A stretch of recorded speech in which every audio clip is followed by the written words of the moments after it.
할렐루야, 샬롬, 반갑습니다. 토요 성경 공부 함께 하신 여러분들 주님의 이름으로 축복합니다. 기도하고 시작하겠습니다. 하나님 아버지 감사합니다. 우리가 토요 성경 공부를 통해서 성경 말씀 안에서 우리가 또 그러니까 성경 말씀 밖에서 우리가 또 정리해야 될 주변 여러 가지 신학적인 문제들이나 또 정말 우리가 함께 다루어야 할 아버지 하나님 이런 우리가 모두 알고 싶어하는 이런 말씀들을 이렇게 함께 나눌 수 있는 시간과 공간을 허락하심을 감사합니다. 오늘도 하나님 앞에 간절한 마음으로 또 이렇게 간절히 사모하는 마음으로 하나님 앞에 왔습니다. 주님, 저희들에게 준비하신 은혜로 하나님 풍성히 내려주시고 이 은사를 통해서 저희들이 하나님께서 주시는 이 은사가 오용되지 않고 정말 하나님 나라 복음을 위해서 귀하게 쓰임받을 수 있도록 하나님 이 강의를 주장해 주시옵소서. 아버지 하나님 전달하는 이 부족한 종의 입술을 붙잡아 주시고 생각을 붙잡아 주셔서 오직 하나님께서 우리 모두에게 전하라고 싶어 하시는 말씀만 아버지 하나님 잘 선별해서 전할 수 있도록 하나님 은혜를 베풀어 주시고 듣는 모든 심령들에게도 하나님께서 깨닫는 은혜를 하나님 허락하여 주옵소서. 예수님 이름으로 기도합니다. 아멘. 예, 반갑습니다. 우리 지금은 여러분들과 함께 은사에 대해서 이제 두 번째 시간 함께 가져보도록 하죠. 자, 오늘 함께 읽을 말씀은 고린도전서 12장 4절부터 8절까지 4절부터 8절까지입니다. 제가 봉독해 드리도록 하겠습니다. 자, 다양한 은사들이 있으나 성령은 동일하며 다양한 봉사들이 있으나 주는 동일하며 다양한 역사들이 있으나 모든 것 안에서 모든 것을 역사하시는 하나님은 동일하시니라. 그러나 각 사람에게 성령의 나타나심을 주신 것은 유익을 위함이라. 어떤 사람에게는 성령을 통하여 지혜의 말씀을 주시고 어떤 사람에게는 같은 성령을 따라 지식의 말씀을. 여기까지입니다. 자, 오늘의 이 4절부터 8절까지 짧은 문장같이 보이지만 여기도 여러분과 제가 하고 넘어가야 될 내용들이 많이 있으니까 한번 들어보시면 이런 이야기구나라는 것을 아시게 되리라 생각합니다. 일단 본문 해석을 잠깐 보도록 하겠습니다. 자, 은사들이 있으나 성령은 이렇게 나오죠. 이건 무슨 말입니까? 성령께서 은사를 나누어 주시는 주체다라는 이야기입니다. 우리 마음대로 은사를 받고 안 받고가 아니라 성령께서 임의의 뜻대로 그분의 뜻대로 나누어 주신다라는 것이죠. 또 하나는 봉사를 하나님께서는 우리에게 봉사를 통해서 교회에 유익을 끼치도록 하죠. 그러나 그 봉사를 사람을 위해서 하지만은 그 봉사를 통해서 사람들이 예수님을 주라 시인하게 하기 위해서 하나님의 성도들을 통해서 봉사하게 하거든요. 그러니까 이 봉사를 해서 뭘 하게 하느냐? 주는 동일하며 라고 말씀하고 있습니다. 우리 저번 주에 했던 말씀을 우리 잠시 이 말씀과 연결을 시켜보면은 3절에 하나님의 영으로 말하는 사람은 누구라도 예수를 저주받은 자라고 말하지 아니하며 이렇게 얘기하죠. 그러니까 하나님의 영으로 하나님의 영의 도움을 받아서 예수를 저주받은 자가 아니라 우리의 주라고 말할 수 있다라고 말을 하고 있죠. 그러니까 성령을 통해서 뭘 한다는 겁니까? 예수 그리스도께서 주라는 것을 시인하도록 하기 위해서 은사가 동원되기도 하고 또 봉사가 동원되기도 한다라는 이야기가 되겠습니다. 1절부터 6절까지 있는 말씀들을 이렇게 앞에 있는, 그러니까 앞에 1, 2, 3절, 그 다음에 4절, 5절, 6절 이렇게 세 개를 나누어서 한번 이렇게 연결을 시켜보면 이렇게 연결이 될 겁니다. 이렇게 차후에 여러분들 시간을 내셔서 1절부터 3절, 그 다음에 4절부터 6절을 이게 무슨 뜻인가, 어떤 연관이 있는가 살펴보시면 하나님께서 많이 은혜를 주시고 지혜를 주시리라 생각됩니다. 그 다음에 다양한 역사들이 있으나, 다양한 역사들, 그러니까 많은 다양한 역사가 있지만은, 모든 것 안에서 역사하시는 하나님은 동일하시네. 하나님이 모든 것을 주관하시더라라는 이야기가 되는 것입니다. 자, 그러면 한번 잠깐 정리를 한번 해보겠습니다. 은사는 누가 줘요? 성령님께서. 그 다음에 봉사를 통해서 뭘 한다고요? 예수 그리스도가 우리의 구주라는 것을 알게 하는 일을 위해서 우리가 하나님 앞에 봉사하게 하시더라. 그 다음에 또 이 모든 역사들을 누가 주관하고 계세요? 하나님이 주관하시더라. 이런 개념을 일단은 탑재하시고 오늘 내용 한번 들어가 보도록 하겠습니다. 자, 우리 지난주 내용 한번 정리하고 들어가 보죠. 지난주 여러분들에게 이런 말씀으로 시작을 오늘 띄우기 시작했죠. 자, 우상은 어떤 특징이 있다고요? 말을 못하는 우상. 근데 여기 보니까 하나님은 어떤 분이세요? 자, 우리 8절인가요? 여기 보면 어떤 사람에게 성령을 통하여 지혜의 말씀을 주시고 어떤 사람에게는 같은 성령을 따라 지식의 말씀을 주시고, 지혜와 지식은 뭡니까? 말을 하는 거죠. 그러면 우상은 말을 못하는데 하나님은 말을 하는, 그러니까 그 말의 대표적인 은사로서 하나님께 지혜와 지식의 은사, 이렇게 이야기를 하고 있습니다. 뭐 뒤에 예언함도 방언도 이게 다 말의 은사에 들어가지만, 그러나 이 모든 것들은 나머지, 그러니까 뒤에 등장하고 있는 말의 은사들, 예를 들어서 방언이나 예언도 지혜와 지식을 깨닫게 하기 위해서 도움을 주는 것이지, 방언이나 예언은 주체는 아니죠. 잘 기억하셔야 돼요.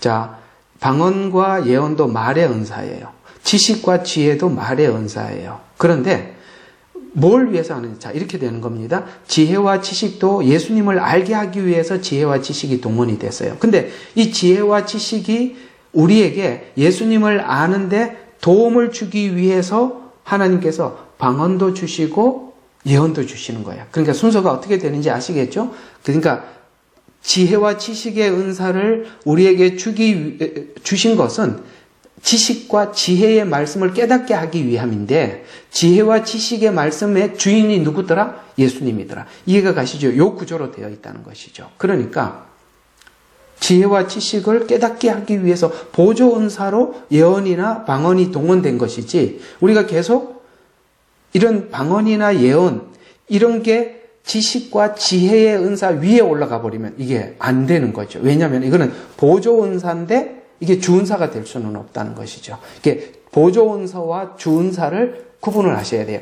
말의 은사가 예언, 방언, 지혜, 지식이 있는데, 예언과 방언은 보조 은사고, 주는 뭐라고요? 지식과 지혜의 은사. 그러면 왜 지식과 지혜냐고 좀 이따 설명을. 왜 둘이 따로 나누어지느냐? 좀 성향이 좀 다릅니다. 자, 하나하나 바쁘게 가면 안 돼요. 하나하나 이해를 하고 넘어가야 돼요. 그래야만이 다음 이야기가 계속 여러분들이 깊어져 갈 수가 있기 때문에 제가 이렇게 계속 반복해서 여러분들에게 말씀을 드리는 것입니다. 자, 말 못하는 것, 하나님은 말을 하시는 것. 이게 다르더라.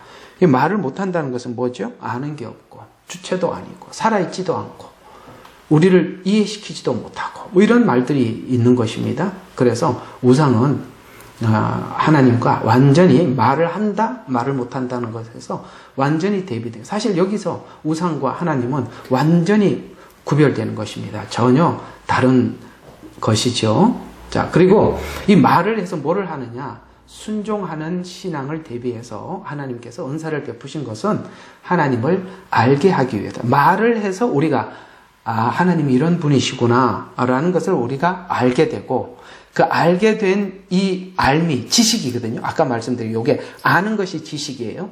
근데 지식과 지혜는 좀 달라요. 나중에 좀 설명할게요. 한꺼번에 복잡하니까. 그러니까 지식을 통해서 하나님을 알고, 하나님을 알면 알수록 하나님께 어떻게 반응이 나타나느냐면 순종으로 나타나더라는 거예요. 이해가 가시죠? 그러니까 아니까 순종하는 거예요. 그러니까 모르면 맹종하는 거고, 알면 순종하는 것입니다. 그러면 성경에는 순종도 나오고 복종도 나오거든요. 그러면 순종과 복종의 차이는 뭐냐 이거죠. 순종은 상대를 알고 따르는 것. 그럼 복종은 뭐냐? 상대가 내가 이해가 안 돼. 그러니까 하나님께서 이렇게 하라 그러는데 내가 이해는 안 돼. 내가 설득은 충분히 안 되지만 나에게 그렇게 하라고 하신 그분이 어떤 분인지 지식의 은사 알기 때문에 나에게 분명히 유익되도록 하나님께서 유익되니까 하라고 하셨구나라는 것을 믿는 믿음이 복종이에요. 순종은 내가 그분에 대해서 충분히 이해하고 따르는 것이라면 복종은 그 이해하는 것을 넘어서서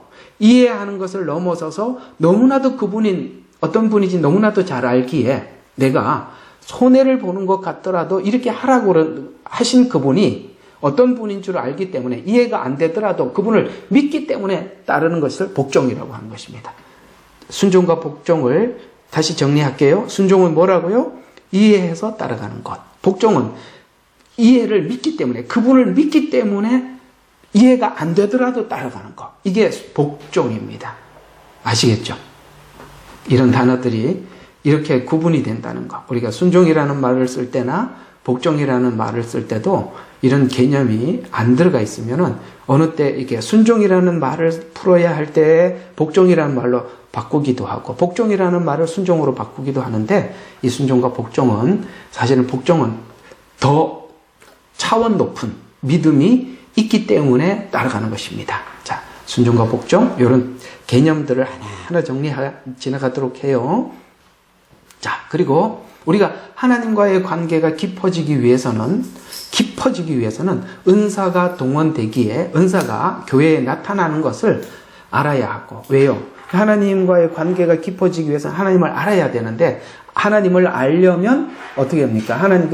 하나님이 하나님 되심을 알리기 위해서 교회에 하나님께서 은사를 이렇게 우리에게 베풀어 주시고 이렇게 열어 주시죠. 그래서 은사가 동원되기에 은사가 교회에 나타나는 것을 알아야 하고 또 하나님은 너희가 알기를 원한다 이렇게 말씀을 하셨어요. 우리는 알기를 원하죠. 그래서 우리는 이 은사에 대해서 무지하기를 하나님은 원하지 않는다라고 말씀을 하셨습니다. 자, 그러면 이번 주에는 오늘 여기 고린도전서 12장의 내용이 은사의 목록을 나열하고자 하는 성격을 가지고 있기보다는 여기 보면 우리가 대체적으로 여러분들이 이 12장에서 은사를 배울 때 이런 식으로 저는 지금 은사가 왜 어떤 목적을 가지고 하나님께서 교회에 풀어주시나 저는 이 부분부터 접근을 해서 여러분들에게 지금 설명을 해 들어가고 있는 중이지만 일반적으로 여러분들이 교회에서 은사에 대해서 배웠을 때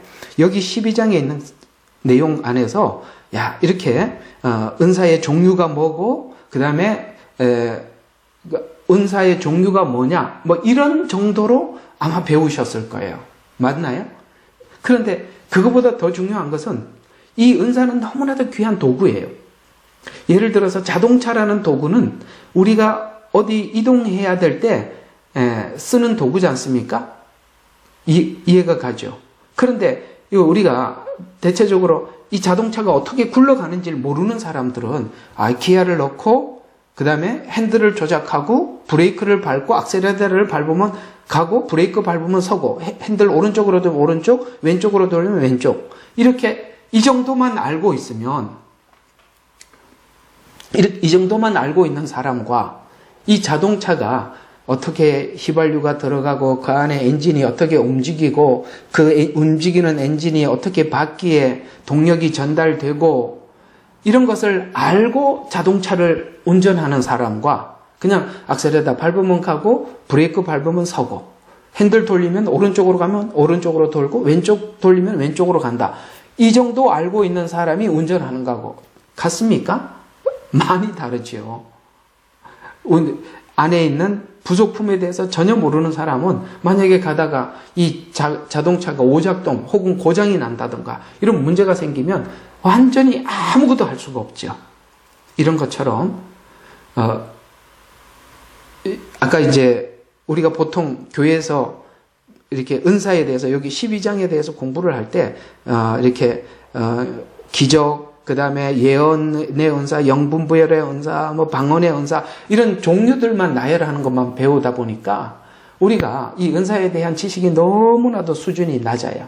그런데 오늘 여기 제가 이렇게 차근차근 이렇게 설명을 하는 이유는 여러분들이 좀 깊고 깊은 그 은사의 역할, 목적, 이런 것을 알고 은사를 대하게 될 때, 우리가 그냥 대충 목록 정도는 알고, 그 다음에 그런 정도를 아는 것과는 근본적으로 분명히 다르기 때문에 제가 이런 앞에 있는 이런 그 앞에 있는 그러니까 이 은사가 어떤 역할을 하는지에 대한 이런 이야기에 많이 좀 치중을 해서 여러분들에게 말씀을 드리려고 하는 것입니다. 그래서 이 12장에 있는 내용은 은사의 목록을 나열하고자 하는 성격을 가지고 있기보다는 다양한 은사가 하나의 성령 안에서 한 가지 목적인 예수가 저주받은 자가 아닌 나의 주라고 앞에 2절에 말씀하셨죠. 3절에 말씀하고 있지요. 그 다음에 성령에 의하지 아니하고는 누구라도 예수를 주라고 말할 수 없다. 주라는 것은 나의 메시아, 나의 구주 이런 뜻이거든요. 그런 성령의 도움을 받지 않고는 결코 예수님이 나의 구주입니다. 이 고백을 할 수가 없는데 그걸 하기 위해서 하나님께서는 역사를 동원하고 그 다음에 봉사를 동원하고 은사를 동원하고 이렇게 하나님께서 그런 일을 하고 있는데 그걸 모르면 하는 사람도 하면서도 뭘 하는지 모르고 받는 사람도 뭐 때문에 하나님께서 우리에게 이렇게 은사를 통해서 찾아와 주시는지 모르게 되지 않습니까? 그래서 나의 주라고 고백하는 자리로 이끌고 있다는 것이죠. 이런 은사를 통해서. 그래서 고린도 교회에는 다양한 은사를 가진 사람들이 많이 있었고 그리고 이 모든 것은 각자가 좀 달라 보이지만 하나이고 한 가지 목적을 가진 이 은사는 한 가지 목적을 가지고 있다라는 것을 증거하고 있습니다. 자, 이런 이야기들을 은사에서만 설명을 하니까 좀 얘기가 좀 이렇게 제한적이지 않습니까? 그러면 그 은사와 동일한 성격을 가지고 있는 이쪽을 한번 보시죠. 이 성경이라는 것이 은사와 같은 성향을 가지고 있다는 걸 알 수 있습니다. 성경이라는 것이 은사와 같은 성향을 가지고 있다는 것을 알 수 있어요. 자, 그걸 한번 증명을 해보면 이런 것이죠. 다양하지만 통일성을 가지고 있다는 거예요. 다양해요. 그렇지만 통일성을 가지고 있는 것이 은사이기도 하고 성경도 그렇습니다. 왜냐하면 성경을 한번 가만히 생각해 봐요. 성경은 다양한 시대를 살아가고 있는 사람들. 그러니까 성경으로 보면은 성경이 가장 오래된 성경이 욥기고 욥은 아브라함보다 훨씬 이전의 사람이니까. 근데 그 전혀 그러니까 다양한 시대, 아주 오래된 다양한 시대. 그다음에 사람들도 다양해요. 여기 성경을 기록한 사람들, 특히 구약 성경을 보면은 직업들도 보면은 아주 다양합니다. 제사장도 있고 군인도 있고 다윗은 군인이거든요. 그러니까 군인도 있고 그 다음에 농부도 있고 막 그렇습니다. 그래서 다양한 사람들, 그 다음에 다양한 시대, 그리고 이 신약과 구약 전체가 기록된 전체 연대를 보면 약 1500년 정도 1500년 정도 안에 성경이 기록되었어요. 그러니까 한번 생각해봐요. 사람도 다양하죠. 시대도 전혀 다른 시대죠. 기간도 1500년이라는. 그 다음에 여기에 성경을 기록한 사람 명수도 대략 한 40명 정도가 됩니다. 그러면 이 이야기 자체가 완전히 달라야 하는데도 이 1500년이라는 긴 기간 40명이라는 사람이 동원되어서 기록되었지만 이상하게도 놀랍게도 이 내용은 한 주제를 가지고 있고 주인공은 한 사람이더라는 거예요. 그러면 이게 뭘 의미하는 것입니까? 이 성경, 그러니까 누군가가 이게 글을 쓰면 글을 쓴 이가 있잖아요. 글 쓴 이가 있지 않습니까? 근데 우리가 이성적으로 보면은 여기 있는 글을 쓴 사람들은 다윗이기도 하고 호세아이기도 하고 아모스이기도 하고 뭐 그렇습니다. 사람 이름이에요. 그런데 놀랍게도 그것을 쓴 사람은 사람이 아니라 성경에는 이 모든 성경은 성령의 감동으로 된 것으로 이렇게 표현을 해서 이것을 사람은 여러 사람이 썼지만은 성령의 감동으로 됐으니까 이걸 누가 썼다는 겁니다. 성령님이 썼구나 라는 것을 알 수 있습니다. 오늘 여기 은사를 한번 보세요. 4절을 보세요. 다양한 은사들이 있으나 이게 성경으로 표현하자면은 다양한 사람들, 많은 사람들, 긴 시간 성경이 기록되었지만 성령은 동일하며 똑같은 이야기가 되죠. 성령도 다양한 은사들이 있지만은 그것을 역사하는 성령님은 동일하다는 것이죠. 그래서 성경도 다양한 사람들이 썼지만은 주인공도 한 사람이고 그 다음에 내용도 한 주제도 한 주제더라. 같은 의미죠. 그래서 한 주제, 한 주인공이 내용이 되는 것입니다. 그리고 주인공인 예수님께서 하실 일이 무엇인지 동일하게 증명을 하고 있다는 것입니다. 은사도 같은 의미를 가지고 있듯이 다양하지만 통일성을 가지고 있더라. 왜 은사는 다양해야 하는가? 왜 이렇게 하나님께서 은사를 이렇게 다양한 많은 은사들을 동원하실까? 어떤 거는 보이는 은사, 드러나는 은사도 있고 어떤 은사들은 드러나지 않고 이렇게 숨겨져 있는 은사가 있어요. 그러니까 드러난 은사라고 표현하자면 병 고치는 은사, 그 다음에 신유의 은사, 이런 것들은 사람들이 직접 눈으로 보죠. 어떤 영이, 어떤 악한 영이 있다가 나가는 것도 눈으로 보게 되고, 사도행전에도 보면 귀신 들린 사람들이, 복음서에서도 보면은 군대 귀신 들린 사람이 예수님을 만나서 돼지떼에 들어가서 돼지떼가 몰살하는 거 사람들 눈으로 보잖아. 이게 보이는 은사. 또 하나는 보이지 않는 은사가 있어요. 그게 어떤 걸까요? 성경을 깨닫는 은사, 지혜와 지식의 은사 같은 것들은 눈으로는 직접 보지는 못하지만 뭡니까? 그 속에 우리가 하나님께서 성령님께서 성경을 열어주셔서 우리 하나님을 발견해야 돼요. 둘 다 동일하게 예수 그리스도를 주라고 시인하고 그분을 믿게 하기 위해서 동원된 것인데 이 보이는 은사나 보이지 않는 은사 이런 것들 통해서 하나님께서는 하나님 되심을 우리에게 보여주시는데 체험을 위주로 하는 은사, 병고침, 방언, 축사 이런 것들이라면 보이지 않는 은사, 이 말씀이 믿어지는 은사 이렇게 두 가지로 크게 나누어지는 것입니다. 그래서 어떤 사람은 보는 것으로 믿기도 하고 누구는 보이지 않는 하나님을 말씀을 믿음으로 신앙을 고백하기도 하고 자 그러면 왜 하나님께서 이 다양한 은사들을 해서 다양하게 이렇게 하실까? 그것은 바로 사람마다 성향이 다르기 때문인 것입니다. 예를 들어서 이런 성향들, 남성과 여성의 차이가 있죠. 여성들이 어떤 사물을 바라보는 기본적인 어떤 시각이 있고 남자들이 보는 시각이 다르더라는 것이죠. 있습니다. 여러분 남성이란다. 화성에서 온, 그 다음에 금성에서 온 여자, 남자 그런 읽어보셨죠? 전혀 다른 그러니까 똑같은 사물을 보고 똑같은 상황을 보더라도 여성이 볼 때와 남성이 볼 때가 다르듯이 그래서 이 남성과 여성의 차이가 있고 또 신에 대한 인식의 차이도 다르다는 거죠. 예를 들어서 신적 성향이 강한 사람들이 있는가 하면 신적 성향이 약한 자들이 있어요. 그러니까 어떤 사람들은 기본적으로 신이 있다라고 존재하고 있다라고 생각하는 사람이 있는가 하면 어떤 사람들은 성향 자체가 나는 신이 없다고 생각해. 어디 신이 있어? 이렇게 생각하는 사람들. 그래서 이 성향들을 나누어지기도 하고 예를 들어서 우리 유대인들은 하나님을 믿는 사람들 아닙니까? 그들은 하나님의 신에 대해서 그들은 절대적으로 믿는 믿음이 기본적으로 깔려 있죠.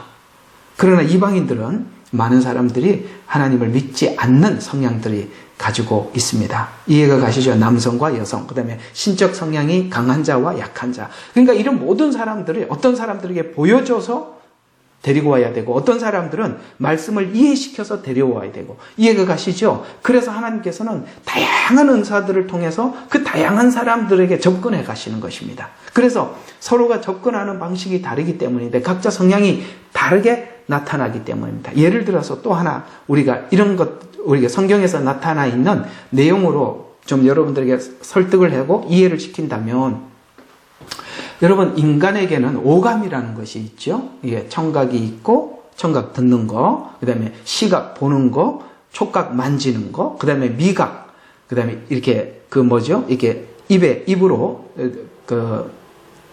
입으로 느끼는 감각, 그 다음에 후각, 이렇게 냄새로 이런 오감들이 있어요. 근데 여러분 이 오감 중에서 재미있게 우리에게 이해시키는 한 내용이 기록되어 있는데 이게 요한복음 20장 24절부터 29절 도마 이야기입니다. 우리 도마 이야기 잘 알고 있지요? 한번 제가 읽어 드려보겠습니다. 도마는 손의 못자국을 보고, 자, 보았어요. 시각. 도마는 손의 못자국을 봤어요. 보고, 시각이죠. 그 다음에 손가락으로 그 못자국을 대어보고, 만져보고, 촉각이죠. 시각과 촉각을 하나님께서 내어주시죠. 예수님은 만져봐라, 그리고 봐라 라고 하면서 그걸 내주죠. 그래서 내 손에 주의 옆구리에 넣어보기 전에는 내가 결코 믿지 않겠노라. 도마에게 말하기를 내 손가락을 이리 내밀어 나의 손을 보고 너희 손을 내밀어 내 옆구리에 넣어보라. 그리하여 믿음 없는 자가 되지 말고 믿는 자가 되라. 자, 여기서 이렇게 설명을 할 수 있습니다. 주님은 만져봐라, 촉각. 그 다음에 눈으로 봐라. 그렇게 해서 내가 너에게 보게도 해주고 만지게도 해줘서 너에게 뭘 해주려고 원하신다고요? 도마에게 믿음 없는 자가 되지 말고 믿는 자가 되라. 이게 은사의 목적이라는 거예요. 이해가 가시죠? 그래서 은사는 왜 하나님이 믿는 자가 되라는 거예요. 예수님이 부활했다는 것을 믿고 메시아 있음을 믿게 하려고 하나님께서 그걸 해주는 거예요. 은사도 아까 말씀드린 게 보이는 은사가 있고 보이지 않는 은사가 있다고 그랬잖아요. 여기 만져봐라는 것은 보이는 거죠. 그래서 은사의 목적은 믿는 자가 되라. 바로 이것을 위해서. 그랬더니 도마가 넣어보고 만져보고 이렇게 고백하죠.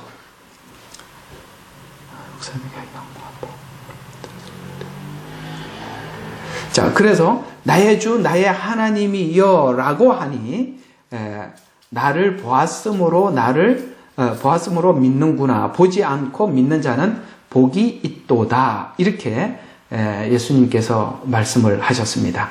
왜 이런 은사를 하나님께서 다 만지고 보게 해주셨다고요?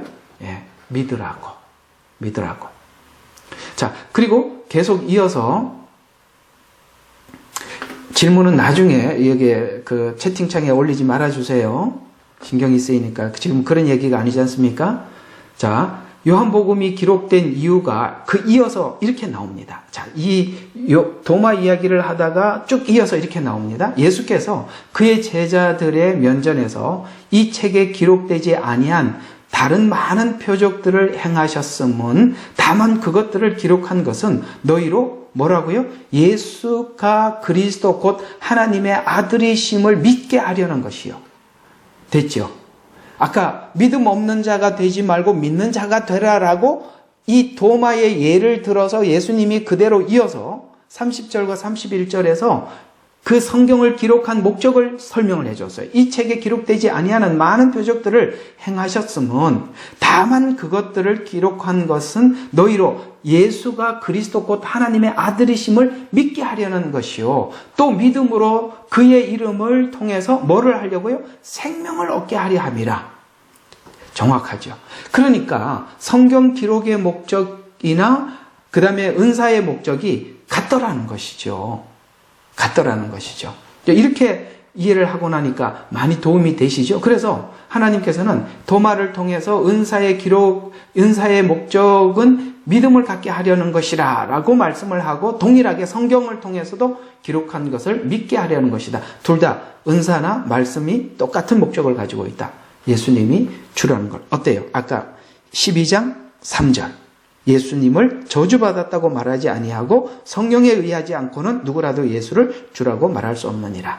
하나하나 정리해 들어가겠습니다. 이해가 가시죠? 여기까지 이해했는 줄로 믿고 계속 가봅시다. 그러면 요한복음 17장 3절에는 영생이 이것이라고 이야기하면서 이렇게 말씀하셨어요. 영생은 이것이니 곧 사람들이 유일하시고 참 하나님이신 아버지와 아버지께서 보내신 예수를 그리스도를 믿는 것이 옵니다 라고 이야기를 하고 있습니다. 예수님을 알고 그러니까 예수님을 통해서 하나님을 알고 하나님을 알 때 뭘 한다고요? 이게 바로 우리에게 영생이 주어지는 거구나 라는 것을 그걸 하게 하기 위해서 하나님께서 성령을 통해서 성경을 기록하게 했고 성령을 통해서 성령을 통해 사람들에게 은사를 통해서 예수님을 알게 하기 위해서 하셨다라고 성경은 말씀하고 있습니다. 그래서 우리가 이 지점에 오기 위해서는 불신자들에게는 대략적으로 하나님께서 불신자들에게는 은사를 통해서 보이는 은사를 통해서 하나님께 이렇게 안내하고 데리고 오고 그분께 이렇게 믿도록 이렇게 하시는 겁니다. 여러분, 은사가 그들에게 베풀어졌다고 해서 그들이 믿은 것은 아닙니다. 이거는 굉장히 조심해야 되는 거예요. 누군가가 은사자가 와서 병을 치유하고 또 어떤 은사자가 와서 어떤 귀신을 쫓아내고, 그래서 내가 병이 환자였는데 그 은사자를 통해서 내가 병이 치유가 된 것이 자기가 예수님을 믿은 것은 아니라는 거예요. 굉장히 조심해야 되는 부분이에요. 그거는 믿은 게 아니라 믿으라고 하신 것이지 믿은 것은 아닙니다. 이게 느닷없이 툭 튀어나왔는데 이게 히브리서 6장 이야기가 그 말이에요. 우리의 여기에 은사야와 관련된 아주 중요한 이야기가 하나 있어요. 히브리서 6장, 여러분들 성경이 있으면은 한번 펴보시기를 바랍니다. 자, 6장 4절입니다. 한번 깨우침을 받고 하늘의 선물을 맛보고 성령의 동참자가 되고. 자, 이렇게 6장 4절을 보니까 오늘 은사 공부하면서 6장 4절 보니까 확 눈에 들어오지 않으세요? 한번 깨우침을 받고, 하나님께서 성경을 열어주시다든가 아니면 하나님 살아계심을 어떤 방식으로든지 간에 하나님께서 우리에게 알려주셨어요. 그래서 한번 깨우침을 받았어요. 그 다음에 하늘의 선물을 맛보았어요. 하늘의 선물은 뭐죠? 본인이 예를 들어서 우리 마태복음 6장에 보니까 귀신을 쫓아내고 환자를 치유하고, 그런데도 주님께서 나 모른다라고 얘기했던 그 사람들, 하늘의 선물을 맛봤어요. 그리고 그 선물을 맛보았을 뿐만 아니라 그 선물을 통해서 귀신을 쫓아내기도 했어요. 이해가 가세요? 그런 일들이 하늘의 선물을 맛보았고 그것이 자기로부터 사람들에게 흘러가기도 해요. 그 다음에 성령의 동참자가 되었어요. 여러분, 성령의 동참자, 아까 성령이 무슨 일을 한다 그랬습니까? 은사를 통해서 내가 그런 은사의 혜택을 내가 누렸었다라는 거예요. 그런데 이상한 말이 나오죠? 하나님의 선한 말씀과 오는 세상의 능력을 맛본 자. 이게 뭡니까? 하나님께서 성경도 열어주셨어요. 그 다음에 오는 세상의 능력을 맛봤다는 것은 다가올 천국을, 예를 들어서 나 천국도 보고 왔습니다, 이런 얘기로 바꿀 수 있겠죠? 그래서 하나님의 능력을 맛본 자들이 이런 말이 나오죠. 만약 떨어져 나간다면 다시 새롭게 회개시킬 수 없나니 이는 그들이 스스로 하나님의 아들을 십자가에 못 박아 공개적으로 조롱함이라 거부했다는 뜻입니다. 이해가 가세요? 체험은 믿은 게 아니에요. 체험은 하나님 앞에 오라고 이야기하는 거예요. 오라고 이야기하는 거예요. 근데 우리가 체험을 한 것이 마치 내가 믿었기 때문에 하나님 체험을, 아니요, 그거는 오라고 한 것이라 다르다 이 말입니다. 그래서 이 히브리서 6장은 바로 은사의 역할을 이해하고 히브리서 6장을 보면 이게 난해 구절이 아니라 금방 쉽게 이해할 수 있는 이야기가 되는 것입니다. 됐죠? 여기 꼭 기억하시고 이해하고 넘어갔으면 좋겠습니다. 어쨌든 제가 이렇게 자꾸 말을 뺑뺑 돌리고 망설이는 것은 여러분들이 이게 얼굴이 하나도 안 보이고 지금 이해하고 있는지 그게 참 보지를 못해서 제가 이게 말을 자꾸 이렇게 했다가 다시 돌아가고 했다가 돌아가고 하는데 좀 이해해 주시면 좋겠습니다. 이게 보였더라면 좀 넘어갈지 아니면 더 설명할지 결정을 할 텐데 안 보여서 그렇습니다. 그래서 이 지점, 그러니까 요한복음 17장 3절에 보니까 예수님 영생은 이것이니 사람들이 유일하시고 참되신 하나님 아버지와 아버지께서 보내신 예수 그리스도를 믿는 것입니다 라고 이 지점에 오기 위해서는 불신자들에게는 하나님께서는 은사를 동원해서 오게 하기도 하고 믿는 자들에게는 이해시켜 순종하기 위해서는 말씀, 곧 설득이 필요한 것이죠. 그래서 말씀과 은사는 모두 다 오늘 이제 정리하면 이런 이야기, 모두 다 무슨 사역이다? 성령님께서 하신 사역이다. 오케이? 됐죠? 말씀과 은사도 동일하게 성령의 사역이다. 그래서 다양성을 강조하는 거예요. 많은 사람들, 긴 시대, 이런 것들 다양성을 강조하는 것입니다. 그러나 성경이 말하고자 하는 것은 다양하지만 통일되어 있다는 말을 하나님은 우리에게 강조하고 있답니다. 다양하지만 통일. 자, 이게 굉장히 중요해요.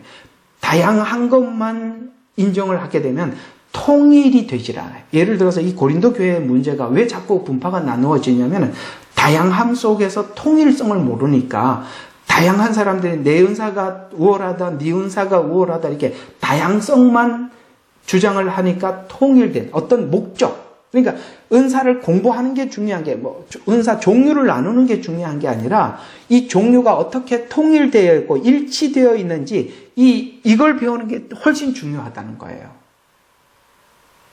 아시겠어요? 여기 종류를 배우는 게 중요하지 않아요. 이것이 어떻게 통일되어 있는지를 배우는 게 더 중요해요. 왜? 이 통일을 모르면 다양성만 주장하면 분파가 나누어지고 서로 간에 경쟁 관계가 되니까. 그래서 오늘 여기 이 이야기를 은사를 설명하기 전에 종류를 나누기 전에 이 이야기부터 4절부터 6절까지 이 말을 먼저 하는 거예요. 자, 그러면 다양한 은사들이 있다. 다양한 봉사가 있다. 다양한 역사가 있다. 다양 이렇게 표현하다가 성령은 동일하다. 주님 동일하다.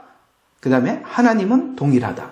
이거부터 통일성을 다양과 통일 이 두 가지를 먼저 하더라는 거예요.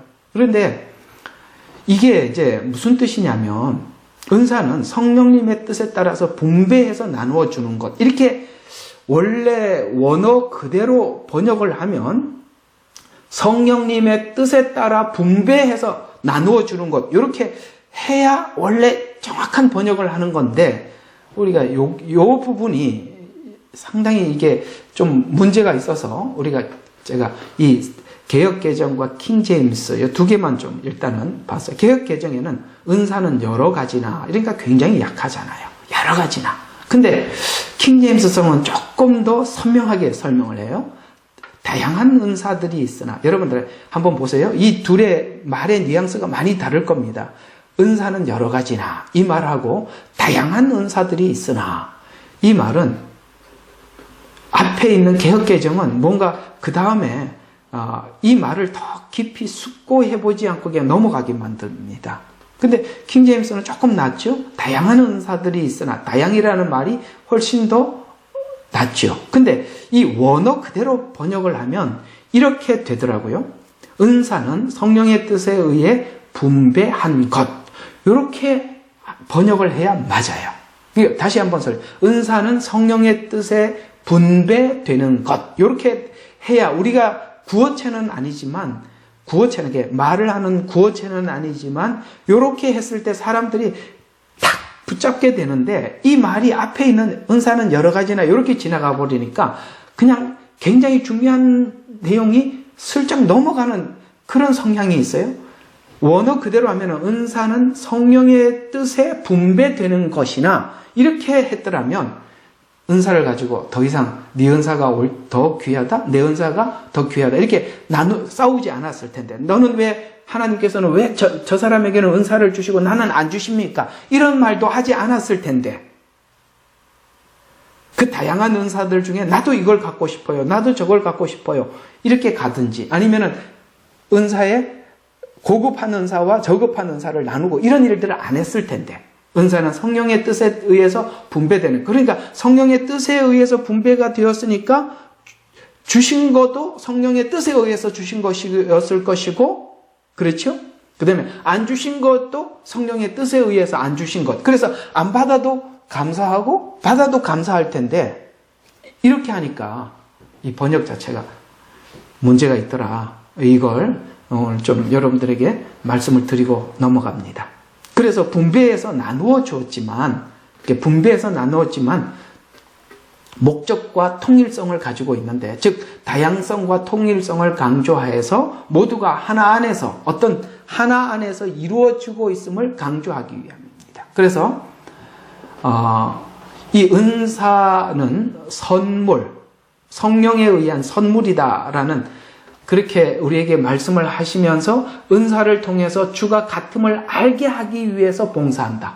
그러니까 이게 한번 성경을 다시 한번 보세요. 지금 성경이 12장부터는 은사를 가지고 설명하기 시작하고요. 12장 앞쪽은 은사 없이, 잘 들어요? 은사 없이 교회에 봉사하는 것을 설명을 해줬었어요. 지금까지. 11장까지는. 다시 한번. 은사 없이 교회에 봉사하는 것을 11장까지 설명을 했고, 그 다음에 12장부터는 은사를 가지고 어떻게 교회에 봉사할 수 있는가, 이렇게 설명이 들어갔다는 거예요. 그러면 은사 없이도 교회에 봉사를 합니다. 왜요? 예수님이 주라는 것을 알게 하기 위해서. 그런데 하나님은 은사 없이 교회에 봉사하게만 하시는가? 아니라는 거예요. 하나님께서는 은사를 주셔서 교회에 봉사하게도 한다는 거예요. 왜요? 아까 목적이 뭐라고요? 예수를 주라고 시인하게 하기 위해서. 이해가 가시죠? 그러니까 앞쪽에는 은사 없이 봉사하는 것, 12장부터는 은사를 가지고도 봉사하게 하는 것, 이렇게 나누어져 있다 이 말이에요.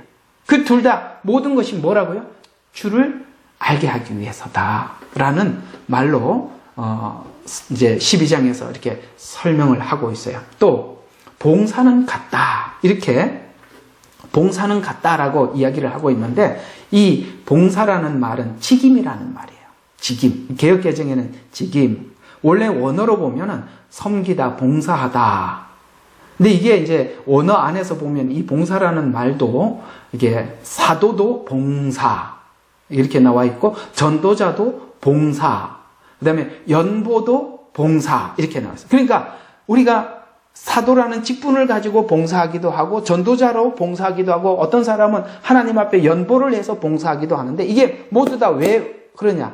모두 다 하나님 나라를 위해서 일하도록 하기 위해서 하나님의 어떤 직임을 주기도 하고, 누구에게는 헌금을 하나님 앞에 드리게 해서 그 헌금을 통해서 일하게, 그러니까 사도가 일을 하게 하고, 뭐 구제를 하기도 하고, 이런 모든 것들을 하게 하시더라. 그래서 봉사라는 거. 그러니까 교회를 세우기 위해서 하나님은 은사를 혹은 봉사를, 그 다음에 또 하나는 왜 그렇게 하느냐? 역사. 이거 뭐냐면은 일하게 하다, 활동하게 하다. 그러니까 자, 은사를 통해서나 봉사를 통해서 하나님은 어떤 역사를 이루어 가시는데,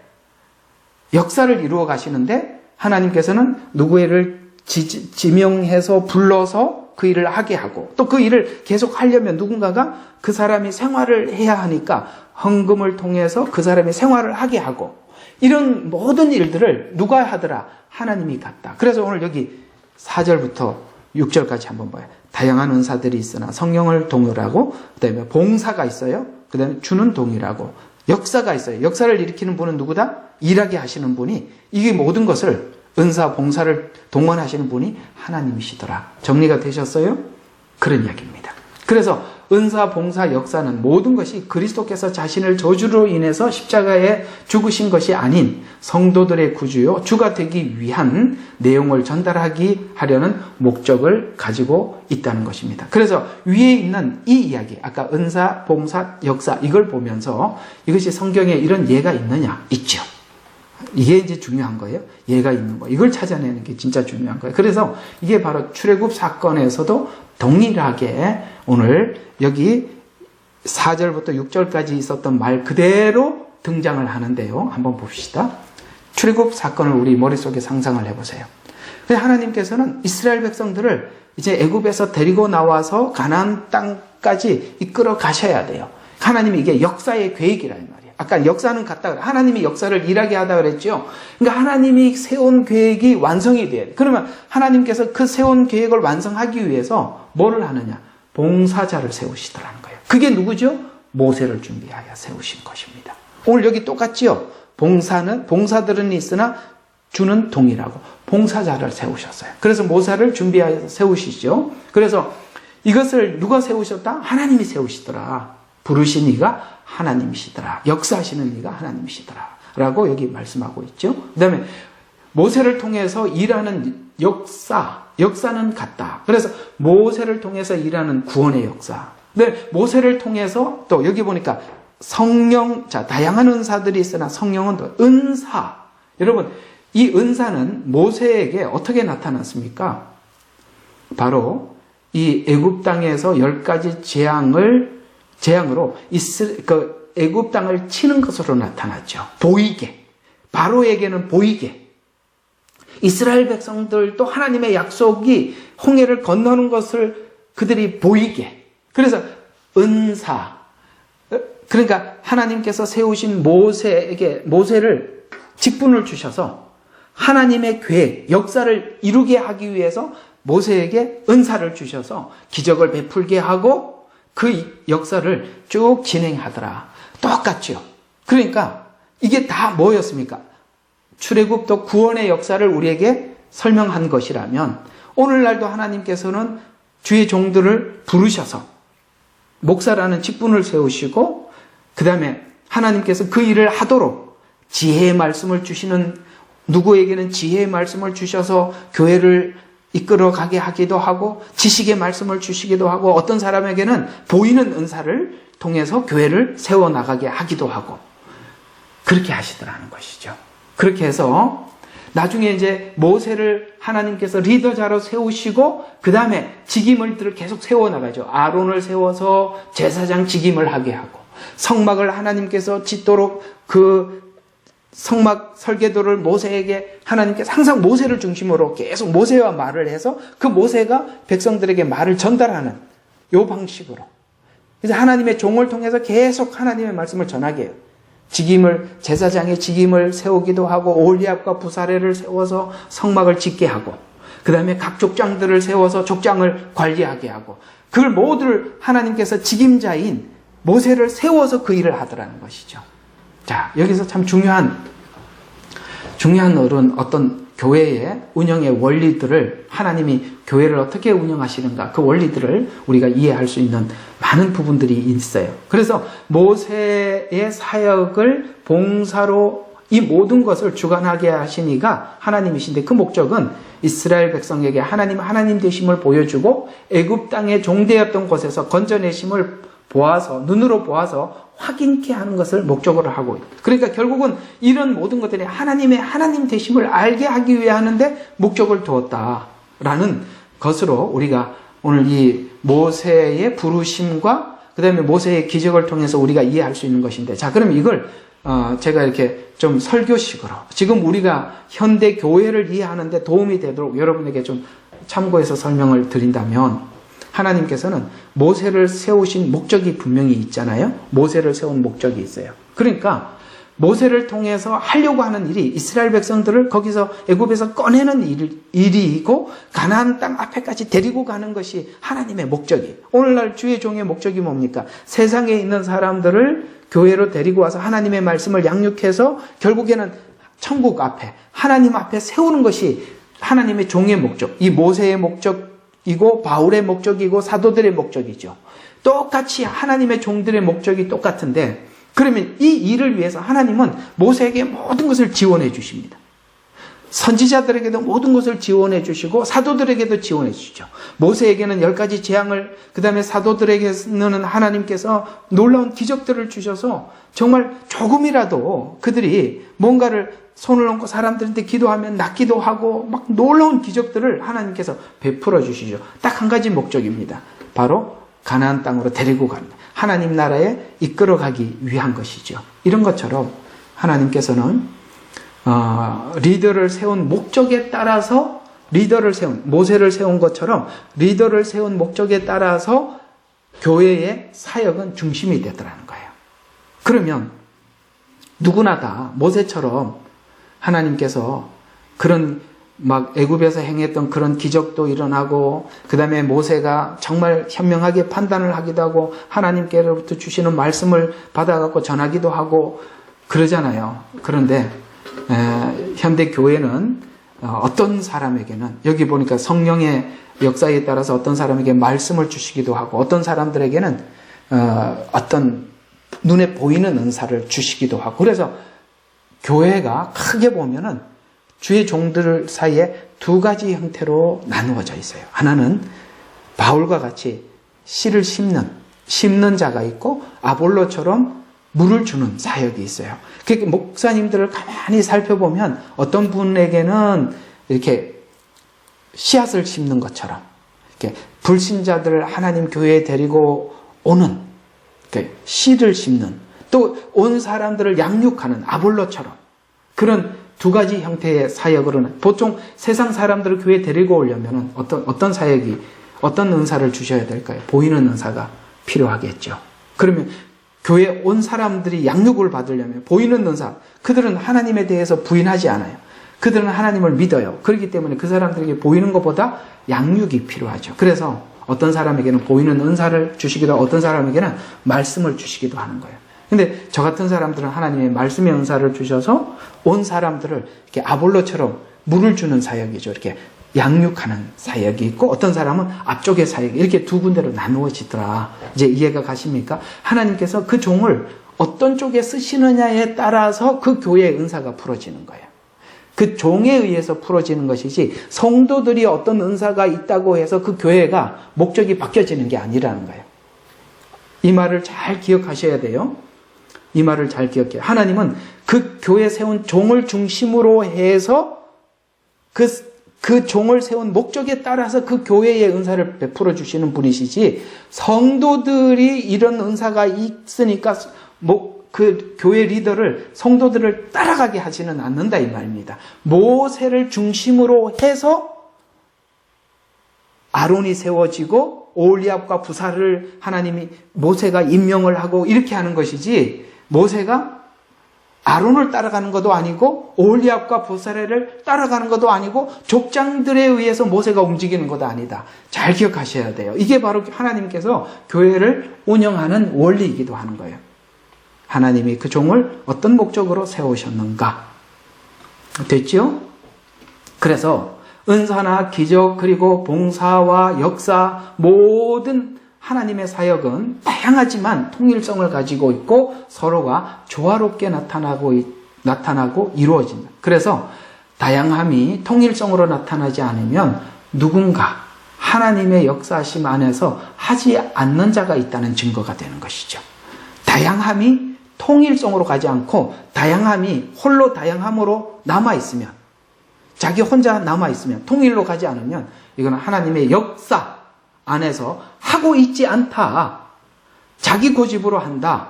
이렇게 결정이 되는 것입니다. 그래서 그 통일성으로 가지 않는 그 은사는 사실 그 교회에서 인정하면 안 된다. 아시겠습니까? 알아들으셨죠? 예. 그래서 다양함과 통일의 조화를 이해하지 못한 고린도 교회는 은사가 자랑과 믿음의 수준의 순위로 나타나게 되었고 그로 인해서 은사를 가진 자와 가지지 못한 자, 그 다음에 고급한 은사를 가진 자와 그렇지 못한 자 사이에 분열과 갈등이 초래된 것입니다. 애굽의 재앙을 내려서 기적을 베푸신 것은 바로와 하나님의 어떤 신의 대립이 아니라 이는 이스라엘에게 하나님의 하나님 되심을 위한 것임을 분명히 하고 있습니다. 바로는 하나님과 대립할 대상이 전혀 아니죠. 아시겠습니까? 그건 세상신과 하나님이 싸우셨다. 그게 아니에요. 자, 그 다음에 7절을 한번 이어서 보겠습니다. 그러나 각 사람에게는 성령의 나타나심을 주신 것이 유익을 위함이라. 나타나 주심을 주신 것은 유익을 어떤 유익이죠? 아까 예수님을 주라고 고백하게 하기 위한 유익. 그래서 이 다양과 동일의 조화는 지체의 유익을 위한 것이라 라고 말하면서 12장 앞의 내용에서 언급한 것 바와 같이 모든 지체는 다른 지체의 유익을 주기 위해서 다른 성경에는 이 부분을 덕을 세운다. 덕이라는 말은 원래 원어로 보면은 벽돌 위에 벽돌을 또 다시 쌓고 또 쌓아서 집을 완성하기 위해서는 벽돌을 한 장 한 장 올려야 되겠죠. 이걸 보고 덕을 쌓는다. 이렇게 표현하는 것이에요. 이런 것처럼 여기는 유익을 위한 것이다. 덕을 세우기 위한 것이다. 라는 뜻에서 이게 하나님 교회에 그 영혼들을 세우는데 도움이 되지 않고 덕이 되지 않으면 아까 말씀드린 게 뭔가가 그가 지금 사용하고 있는 그가 사용하고 있는 은사를 하나님의 뜻에 따라서 사용하지 않는다는 증거가 되는 것입니다. 사실 이런 것 때문에 교회는 많은 문제를 일으키기도 하죠. 이 고린도 교회가 대표적으로 이런 문제로 인해서 지금도 너무 어려움을 겪고 있어서 바울이 서신서를 쓴 것처럼 오늘날도 이런 부분들이 서로 간에 덕을 세우고 통일성으로 가지 못해서 교회 안에 어떤 성도들 중에 누군가가 보이는 은사가 나타나는데 목사님은 그게 하나도 안 나타나면 사람들이 그 목회자에 대해서 이런 은사도 없나? 뭐 이렇게 하기도 하고, 또 목사님은 그런 은사에 대해서 본 적도 없고 인정하지 못하니까 그렇게 은사를 활용하는 사람들에게 제재하기도 하고, 그래서 갈등이 생기기도 하고, 이런 문제들은 서로 간에 이 통일성에 대한 이해가 부족해서 생기는 문제들인 것입니다. 그래서 이렇게 하나님께서 은사를 주신 모든 사람들에게 이게 교회 유익을 위해서 희생할 것을 요구하고 있어요. 자기 희생으로 타인에게 유익을 주기도 하지만, 아까 12장 앞쪽에 있는 내용들이라 그랬죠. 자기 희생으로 타인에게 유익을 주기도 하지만 12장의 은사장에서는 하나님께서 지체를 견고하고 유익을 위해서 주신 은사를 활용함으로써 오는 유익을 12장부터 설명하는데, 12장 전의 내용은 은사로 희생한 것이 아닌 자기 희생으로 교회에 유익을 주는 것을 강조했다면, 12장에서는 하나님께서 주신 은사를 사용함으로 주는 유익을 설명하고 있어요. 즉 나에게 있는 희생에서, 내가 하는 희생에서, 은사는 내게 없던 것을 가지고 희생하는, 오케이? 앞에는 내가 할 수 있는 걸 가지고 희생하는 것. 그 다음에 은사는 내게 없던 거잖아요. 없던 걸 가지고 희생하는 것. 그러면 한번 정리를 한번 해봐요. 누구는 내게 있는 걸 가지고 희생을 하도록 하나님이 은사를 안 줄 수도 있죠. 그냥 내가 할 수 있는 걸 그냥 하도록. 누구에게는 내게 없는 거. 그 은사는 내가 만들어내는 게 아니니까. 없는 걸 가지고 교회에 봉사하도록. 그러니까 둘 다 같은 봉사를, 나는 은사가 없으니까 봉사할 게 없어. 그게 아니라는 거죠. 왜 봉사할 게 없습니까? 자기가 봉사할 수 있도록 하나님께서 11장까지는 자기 걸 가지고 교회 희생하라고 말씀을 했는데요. 그러니 교회에서 영혼들을 위해서 희생하고 봉사하는 것은 누구도 예외가 없다. 이렇게 되는 거잖아요.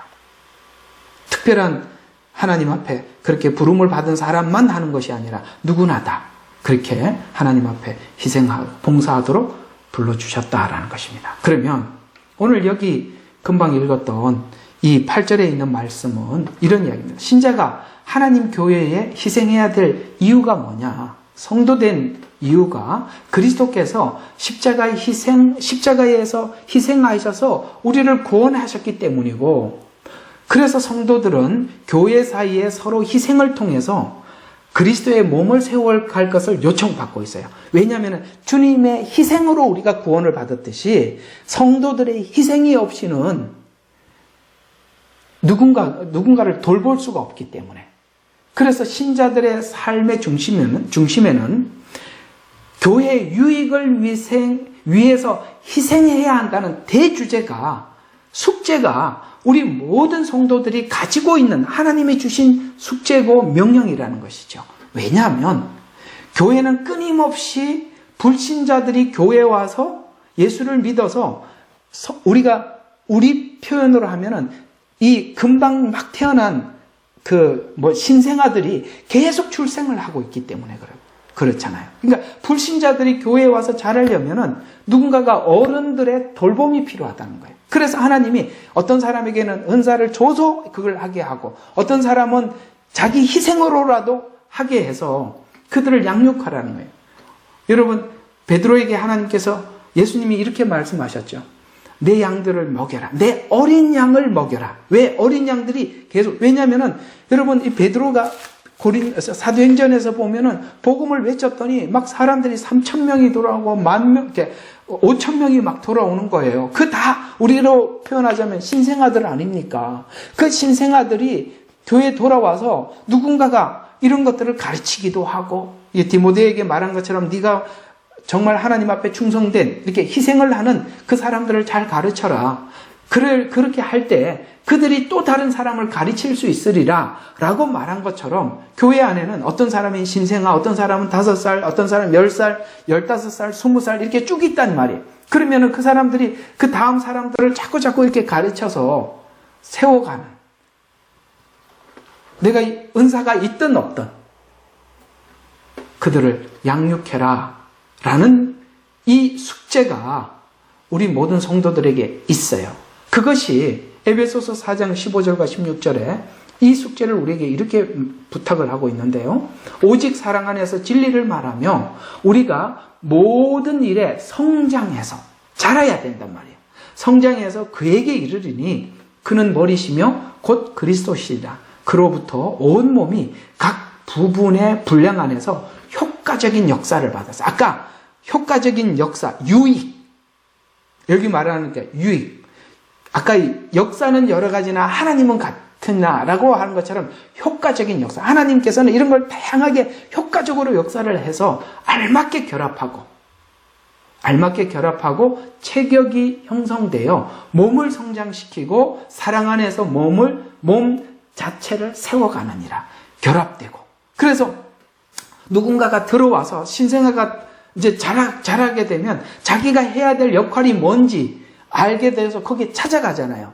찾아가서 또 자기에게 주어진 그 봉사의 일을 하잖아요. 그게 이렇게 효과적인 역사를 받아서 알맞게 결합하고 자기 자리를 찾아가고 이런 이야기입니다. 그리고 체격이 형성되어서 몸을 성장시키며 사랑 안에서 몸 지체를 세워가느니라. 이 일이 교회 안에서는 계속 일어나야 되는 거예요.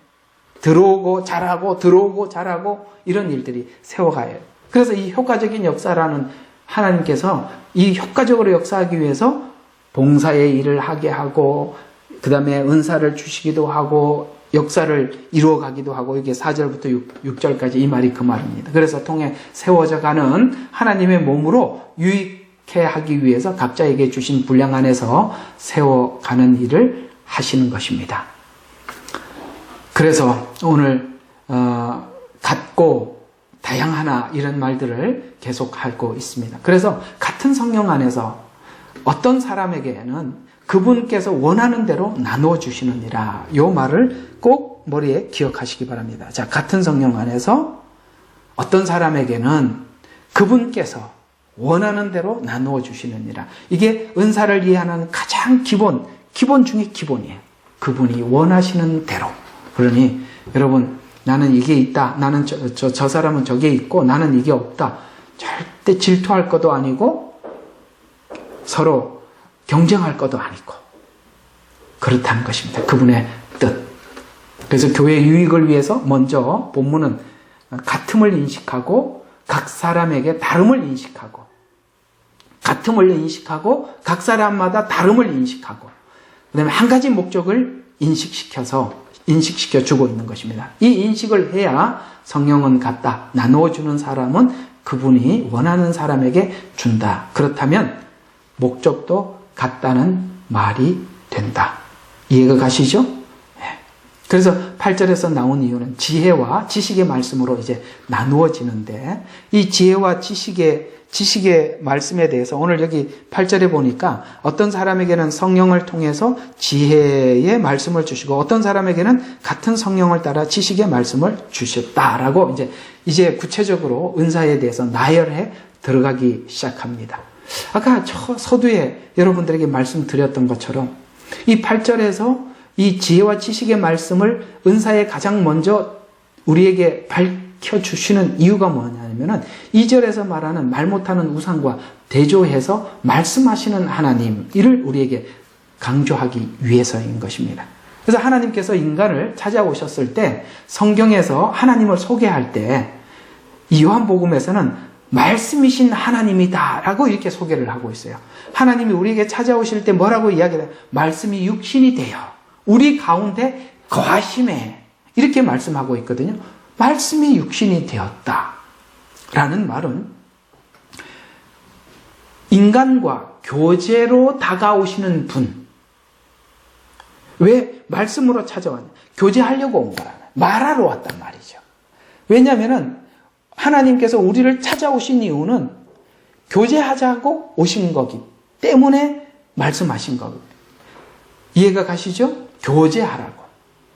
또 왜 예수님이 오셨을 때 말씀이 육신이 되었다라고 이게 말씀이라고 표현하고 있느냐 하면은 이 말의 최종적인 권위는 하나님께 있다라는 것입니다. 그래서 오늘 여기 보면은 더 이상 질문하지 마라, 믿어라고 우리에게 선포한 말이 뭐죠? 창세기 1장 1절. 태초에 하나님이 천지를 창조하시니라. 선포예요. 이건 말이지만 선포예요. 이해가 가시죠? 분명히 말 맞습니다. 말씀으로 창조하셨어요. 그러나 선포하셨어요. 이건 뭘 의미하느냐? 하나님은 모든 말에 최종 권위를 가지시는 분이다. 그러니까 우리는 이런저런 이야기들을 우리가 서로 나누고 뭐 이게 옳다 저게 옳다라고 이야기를 하더라도 그 모든 최종 권위는 하나님께 있는 것이죠. 그래서 오늘 여기 지혜의 은사에서 말하는 이 지혜가 뭐냐? 오늘 여기 이제 지혜의 은사, 지식의 은사, 지식의 말씀 이렇게 말씀하고 있는데 이게 뭐냐? 자, 지혜에 대해서 성경은 이걸 설명하기 위해서 언급한 것이 열처녀 비유, 그 다음에 반석 위에 지은 집 이런 것들이 이제 또 구체적으로 이제 그 신약에서는 열처녀 비유, 반석 위에 지은 집, 이걸 보고 지혜로운 다섯 처녀 이렇게 이야기하고 반석 위에 지은 집을 지었을 때 지혜로운 사람이다. 이렇게 여기 지혜를 그렇게 설명을 해주고 있어요. 그러면 열처녀 비유에서 다섯 처녀가 지혜롭다라고 하셨고, 그 다음에 반석 위에 집을 짓는 사람이 지혜롭다고 하셨다. 이게 바로 지혜라고 이야기하고 있는데, 그러면 이 지혜가 구체적으로 성경에서는 이 지혜를 이렇게 설명을 해주고 있었거든요. 자, 요셉이 7년 풍년 때 앞으로 다가올 흉년을 준비했어요.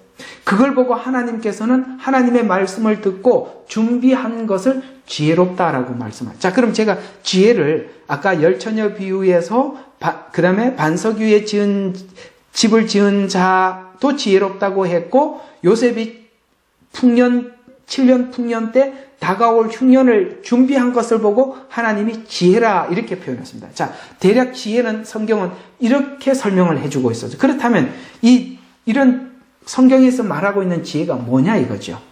지혜란 이런 겁니다. 하나님께서 요셉에게 미리 가르쳐 줬죠. 이렇게 풍년이 오고 7년 풍년이 오고 나중에는 7년 뭡니까? 흉년이 올 거라고 가르쳐 준 것은 지식입니다. 아이고 느닷없죠? 다시 한번. 하나님께서 지금 풍년이지 7년 동안 풍년이야. 그러나 나중에 7년, 나머지 7년은 다음에 다가올 7년은 흉년일 거야. 라는 것이 지식이라 이 말이야. 하나님이 가르쳐 준 지식이란 말이야. 그런데 그 말을 듣고 지식만 듣고 그렇구나. 나중에 흉년이 온댄다. 이렇게 하고 있으면은 그 지식이 지혜로 가지 못한 거다 이 말이에요. 알아들으셨습니까? 그걸 알았으면 지식이 어디로 가야 되느냐? 지혜로 가야 된다. 저는 여러분들에게 지식의 말씀을 설교하고 있어요. 그러면 이게 듣는 것이 여러분들에게 삶에 녹아나야 되는 거예요. 이게 지혜란 말이에요. 삶에서 그것이 풀어져야 된단 말이에요. 그러면 이 지혜란 뭐냐면은 하나님께서 주신 지식을 모아서 적절하게 사용하는 것입니다. 그게 지식이란 말이에요. 그래서 이 적절하게 사용하는 것뿐만 아니라 오늘 요셉이 했던 것처럼 미래를 준비하는 것. 제가 지금 복음을 여러분들에게 지식을 설명해 주고 있잖아요. 지금 마지막 때입니다. 주님께서 이렇게 오실 것입니다. 우리는 주님 앞에 서면 이렇게 될 것입니다. 이게 내가 지금 여러분들에게 전달하는 것이 가르치는 은사를 받아서 여러분들에게 지식을 전달하고 있는 거예요. 그러면 이것을 여러분들이 그런갑다, 그렇다 그러더라, 목사님이 그렇더라 이렇게 끝나버리면 여러분들이 지식으로 끝나버리는 것이고, 이것이 여러분들에게 지혜가 되어야 된다는 것이에요. 그래서 지혜는 하나님의 지식을 모아서 미래의 삶에까지 유익하도록 하는 것이에요. 그렇다면 지혜가 있기 위해서는 첫 번째, 지혜는 반드시 지식이 선제되지 않으면 지혜는 나오지 않는. 그러니까 하나님의 말씀을 모르면 지혜가 나올 수가 없다는 거예요. 됐죠? 지식에서 지혜가 나오는 것이지 지혜가 지식을 만들어내지는 못한다 이 말이에요. 자, 그러면 이 말씀이 성경에는 이런 말씀으로 우리에게 설득해주고 있어요. 호세아서 6장 6절입니다. 여기 보면 이런 말씀. 나는 자비를 원하고 제사를 원치 아니하나니 하나님을 아는 지식이 번제보다 낫도다. 지식이 번제보다 낫대. 그러니까 지식이 없으니까 계속 뭐만 하는 거예요? 번제만 드리는 거예요. 맞죠?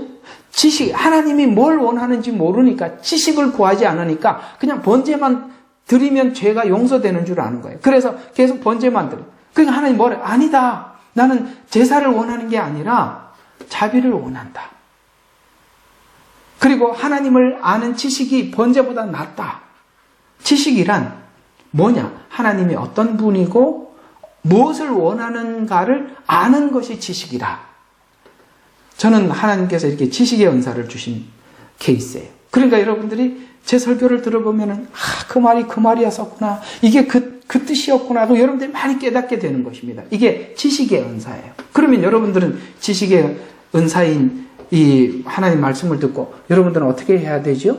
여러분 스스로가 그 지혜를 만들어내야죠. 삶에서 살아내야 돼요. 살아내지 못하면 지식이 사장되는 거거든요. 그래서 오늘 여기 보니까 하나님께서 호세아 6장 6절에 이스라엘 백성들이 여호와의 지식을 아는 것이 없어요.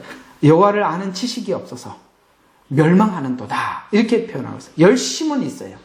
그러나 열심이 지식과 함께 아우러진 열심이 아니면, 그리고 그 지식이 지혜로 나오지 않으면 바보짓을 하고 있는 거예요. 엉뚱한 일을 하고 있는 거라 이 말입니다. 고린도전서에서도 똑같은 문제들이, 이런 문제들이 등장했었는데요. 고린도전서에서 우상제물 문제가 대두가 됐었어요. 이 문제가 좀 심각했었습니다. 그러면 이 우상 문제에서 이미 언급했던 것처럼 하나님의 말씀을 정확히 아는 통찰력을 뜻하는데, 이 통찰력은 특별히 하나님께서 주시는 비밀을 깨닫는 것이 지식이라고 이야기를 하는데, 자, 이게 어떤 경우냐면은 이런 경우가 있어요. 이 고린도 교회 안에 그 당시만 해도 이게 육식을 하기 위해서는, 육식이라고 하면 우리가 지금 흔히 먹는 뭐 양고기, 돼지고기, 소고기 이런 거 우리가 먹잖아요. 그런 걸 먹기 위해서는 먼저 신에게 신전에 가서 제사를 드리고 시장에 나와서 신전에서 제사를 드린 고기들만 팔았었어요. 그러니까 무조건 시장에 가서 고기를 사 먹으면 신전에서 이미 제사 지낸 것을 가지고 먹어야 되는 거예요. 이거 다음 주에 내가 설명을 하려고 적어놨던 건데, 이건 다음 주에 제가 좀 더 설명이 좀 필요하니까 다음 주에 좀 설명을 해드리도록 하겠습니다. 자, 요거는 그냥 다음 주로 넘어가는 게 좋을 것 같아요. 괜히 이렇게 하면 방향이 좀 틀어지니까.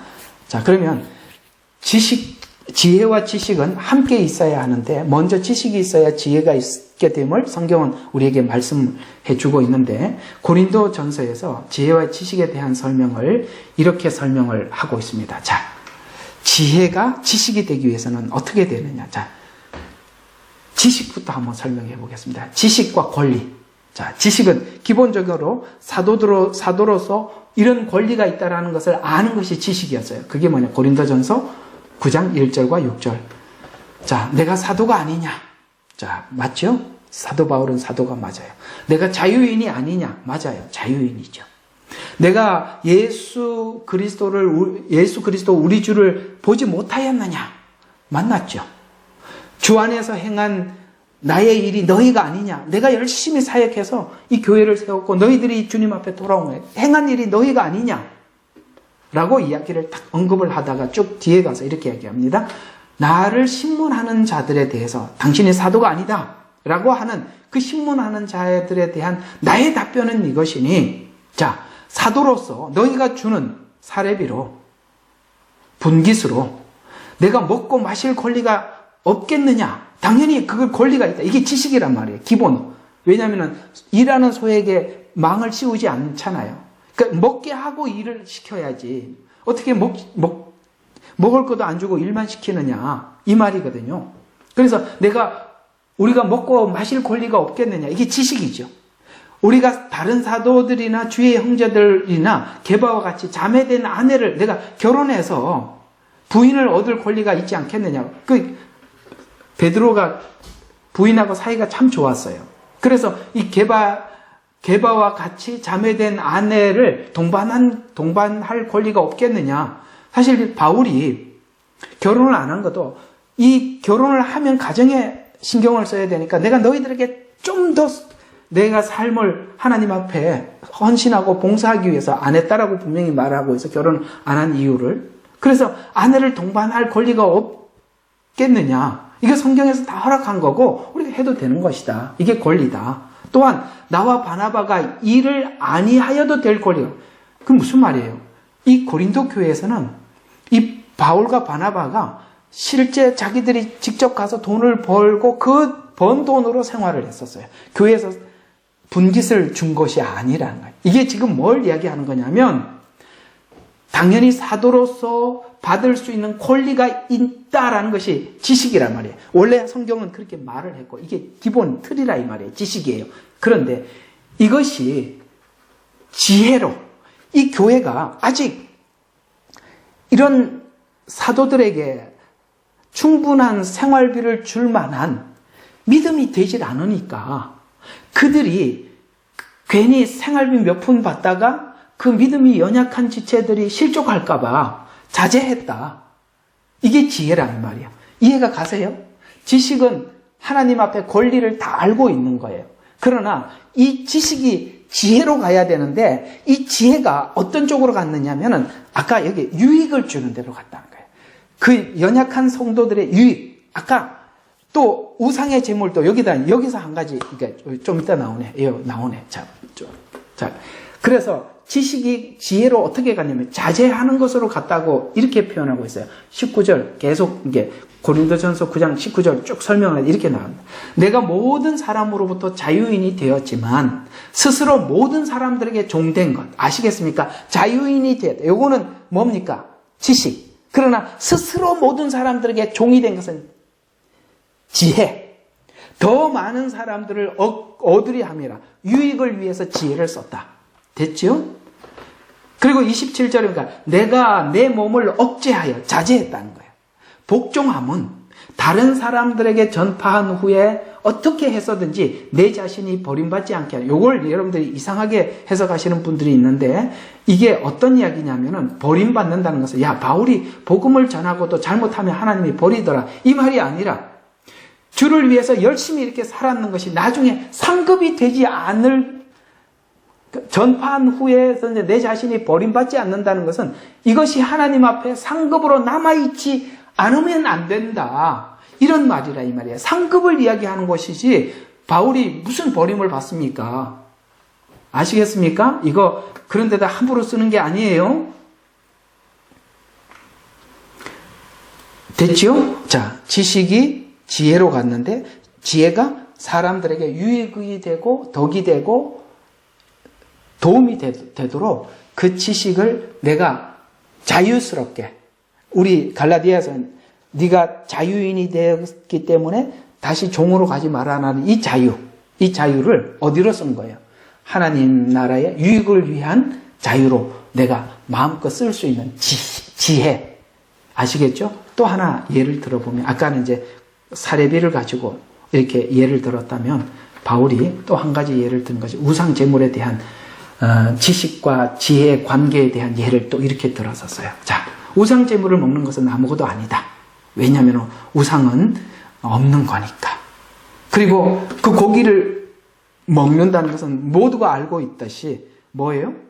우상에게 바치고 난 이후에 전부 다 이제 시장에서 팔고 있었어요. 그러니까 모두가 다 알고 있었어요. 그걸 이제 전제하고 오늘 고린도전서 10장 23절부터 27절까지 설명하는 거예요. 이걸 염두하고 한번 들어보세요. 내가 모든 것이 합법적이라고 해서 여기 지식입니다. 합법적이에요. 모든 것이 유익한 것이 아니요. 지혜예요. 잘 들어주세요. 합법적이라고 해서 이건 지식이에요. 그러나 모든 것이 유익한 것은 아니요. 그렇게 해도 문제가 없는데 나인테는 문제가 없어. 그러나 덕이 되느냐 안 되느냐는 다른 문제다 이 말이에요.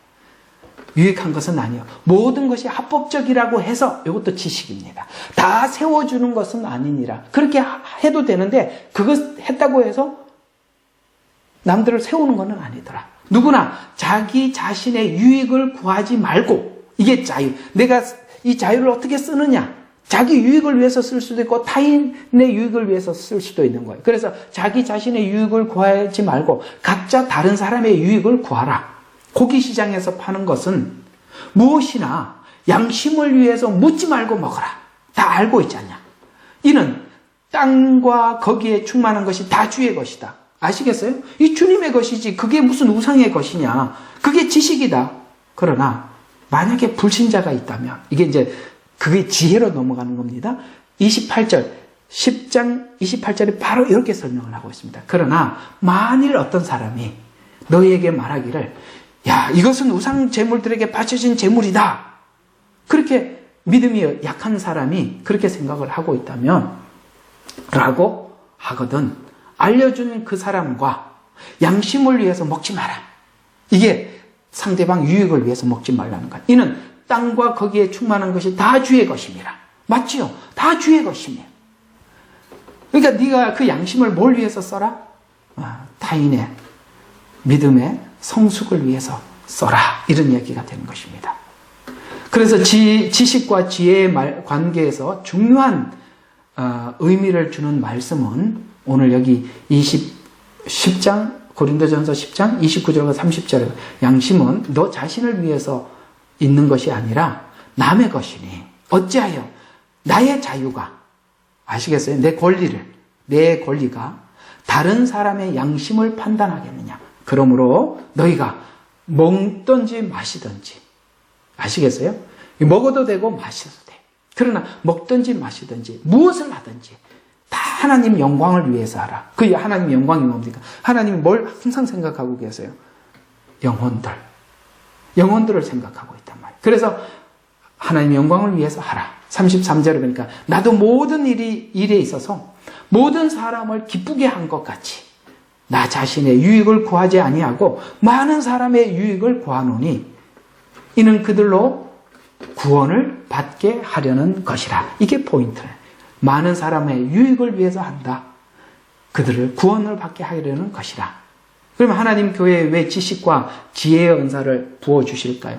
하나님은 하나님의 말씀이라고 표현하는데 이 말씀에 관해서 성경은 이렇게 표현하고 있어요. 누가복음 8장 9절과 10절에 보니까 그때 제자들이 주께 물어 말씀드리기를 이 비유가 무엇을 뜻하나이까 라고 하니 주께서 말씀하시기를 너희에게는 하나님 나라의 신비를 알도록 허락되었지만 다른 사람에게는 비유로 하나니 이는 그들은 보아도 보지 못하고 들어도 깨닫지 못하게 하려 함이라. 하나님께서는 지식을 우리에게 지식이라는 성경 말씀을 주셨어요. 하나님을 알도록. 그런데 이걸 하나님께서 누구에게나 열어주시는 것이 아니라 하나님의 비밀을 알려주는 사람들은 정말 하나님 앞에 진실하게 그 복음 앞에 진실하게 반응하려고 하는 그런 사람들에게 하나님께서 말씀을 열어주시는데 그래서 하나님을 알고 발견하고 주님 앞에 들어오게 됐다면 그 다음부터 어떻게 하라는 것이죠?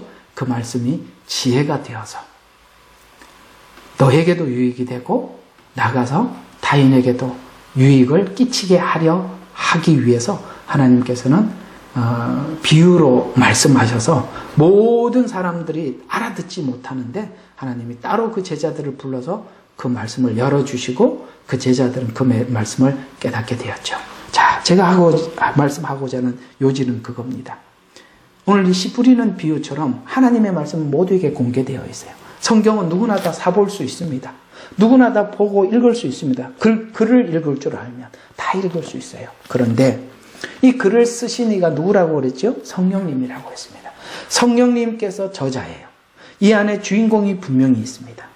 그리고 이 주인공을 드러내기 위해서 이 성경을 썼어요. 많은 사람들이 다양한 시대에 긴 시간에 성경을 썼는데도 내용 자체가 일괄성이 있고 통일성이 있어요. 하나의 목적을 가지고 썼다는 것입니다. 그러면 이 목적을 가지고 쓴 그분이 성경을 씨 뿌리는 비유처럼 예수님이 설명을 안 해주면 알아들을 수가 없는 거예요. 알아들을 수가 없는 거예요. 그래서 하나님께서 그것을 우리에게 열어주셨어요.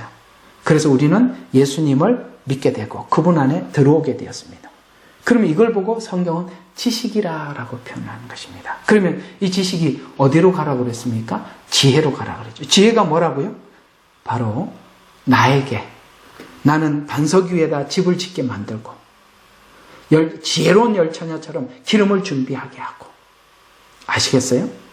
그 다음에 이것이 사람들에게 뭐가 되도록 7년 풍년에 흉년을 준비하는 지혜, 지식이 지혜로 가라는 거예요. 그것이 뭡니까? 준비할 줄 아는 것, 타인에게 덕이 되도록. 자, 오늘 이야기들이 이제 정리가 되셨습니까? 하나님 말씀도 그렇고 은사도 그렇고 이 모든 것들이 바로 이런 목적을 가지고 하나님이 주셨으니 다양하게 주셨습니다. 워낙 다양하니까, 성별이 다양하고 문화가 다르고 다 다르니까, 성향이 다르니까 하나님께서 다양한 방법으로 이쪽 문도 열어놓고 저쪽 문도 열어놓고 다 하나님이 이렇게 끌어들이시죠. 그 끌어들인 우리들을 그 다음에 뭘 하십니까? 이제 하나님의 하나님 되심을 우리에게 가르쳐 주시죠.